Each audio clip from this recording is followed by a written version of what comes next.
At the height of his power, Pablo Escobar was making over $400 million per week. That's not a typo. This man didn't just dominate Colombia's underworld. He practically ran the country from the shadows. With his Medellin cartel controlling up to 80% of the world's cocaine trade, Escobar was more than a drug lord. He was a one-man empire.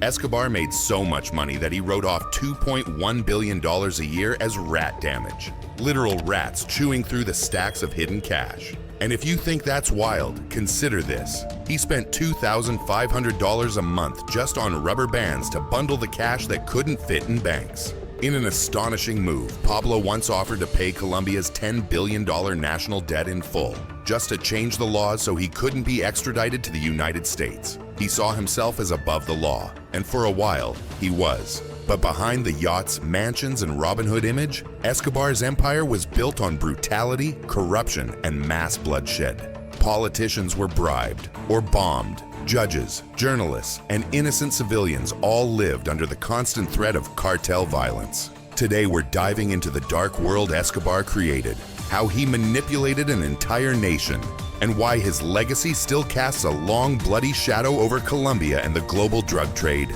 Ready to walk the line between legend and terror? Let's uncover the rise and terrifying reign of Pablo Escobar.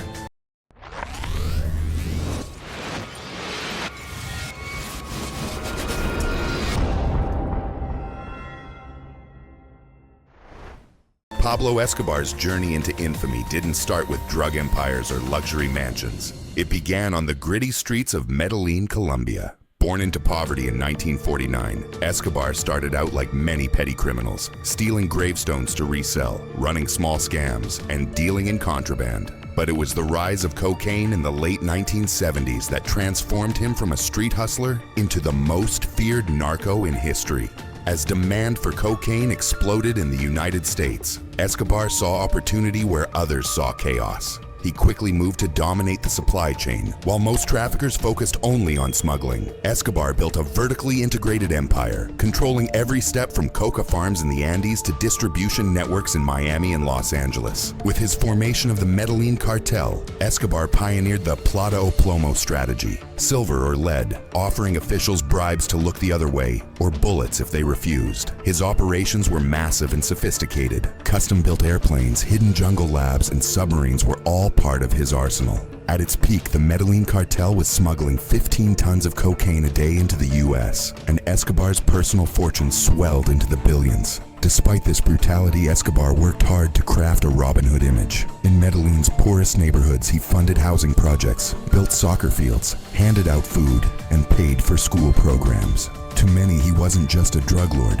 he was a savior. Locals called him El Patron, and in return for their loyalty, he gave them jobs, protection, and hope, albeit built on a foundation of fear and bloodshed. This dual identity, Kingpin and folk hero, made Escobar more than a criminal. It made him untouchable, at least for a while. And it laid the groundwork for a reign of terror the world had never seen. Pablo Escobar didn't just buy yachts and mansions, he bought power. With billions flowing in each year, Escobar turned his drug empire into a political and military machine, embedding himself deep within Colombia's institutions. Judges, police chiefs, military commanders, everyone had a price, and Escobar was more than willing to pay it. But he wanted more than influence. He wanted legitimacy. In 1982, Escobar was elected as an alternate congressman in Colombia's Chamber of Representatives. It was a bold move to rebrand himself not just as a businessman, but as a public servant. His charity work and popularity in Medellin helped him win votes. However, once in office, his criminal background was exposed.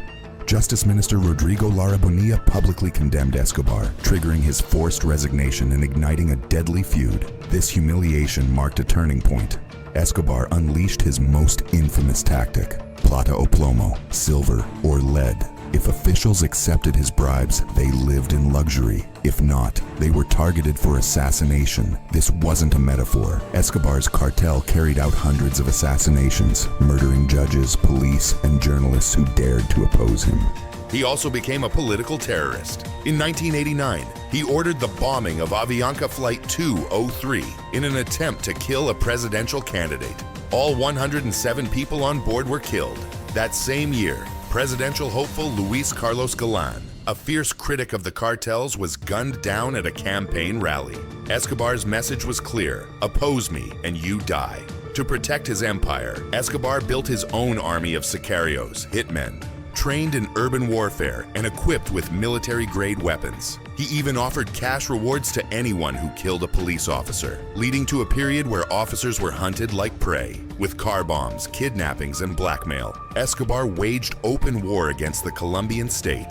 His campaign of narco-terrorism destabilized the entire country, forcing the government to make a chilling calculation: negotiate with a criminal or risk complete collapse. By the early 1990s, the walls were closing in on Pablo Escobar. His reign of terror had pushed Colombia to the edge of collapse. But now the government, backed by the full force of the United States, was ready to strike back. Joint task forces combining Colombian police, military intelligence, and US DEA agents launched relentless operations to dismantle the Medellin cartel. In a surprising twist, Escobar negotiated a deal with the Colombian government in 1991. He would surrender on one condition: he would build and serve his sentence in his own prison. The result was La Catedral, a fortress-like prison built to his specifications, complete with a bar, a jacuzzi, a soccer field, and sweeping views of Medellin. It was less incarceration, more five-star hideout. But when officials threatened to move him to a real prison, or worse, extradite him to the US, Escobar escaped into hiding. From that moment, he became a fugitive, hunted not just by authorities, but also by enemies he had once crushed. Rival cartels and a brutal vigilante group known as Los Pepes, people persecuted by Pablo Escobar, began targeting his associates, assets, and family.